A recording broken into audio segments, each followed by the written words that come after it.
1000 అవుతున్నా. 1000 రూపాయలు ఇంటికాడ రా లేవు. ఈ బండి కాటా చేసినంత రావు కానీ నువ్వు పోరా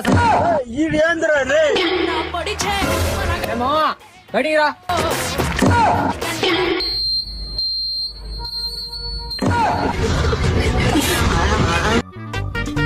నేను కోసేటరా ఏమేసుకొని తింటున్నావురా? ఫ్రిడ్జ్ లో గోంగూర పచ్చడి మాట వేసుకొని తింటున్నాను. అది గోంగూర కాదురా, గోరింటాక. ఆటో డ్రైవర్ కొడుకులు కూడా ఏఎస్ అవుతున్నాడు. ఇలా కొడుకు గోంగూరకే గోరింటాక కూడా తేడా తెలియకుండా ఉంది. ఇప్పుడేమో అయితే నువ్వు కూడా ఆటో కొంటా ఏమా? నీకు ఐఏఎస్ అవ్వాలి కదా, 5 సంవత్సరాలు ఇంటికి కూడా రాను, నీ కంటికి కూడా కనుకోండి. ఐఏఎస్ అయ్యే ఇంటికి వస్తా. ఈడేంటి గుర్తించేసుకున్నాడు? ఈడు మన 2 రోజుల తర్వాత ఏమైనా ఏదో పీకేస్తాను ఇప్పుడు చేస్తాను పోతుంది. అప్పుడే వచ్చేసావా? మా ఫ్రెండ్ బర్త్డే రేపు పార్టీ ఇస్తానంటే వచ్చా.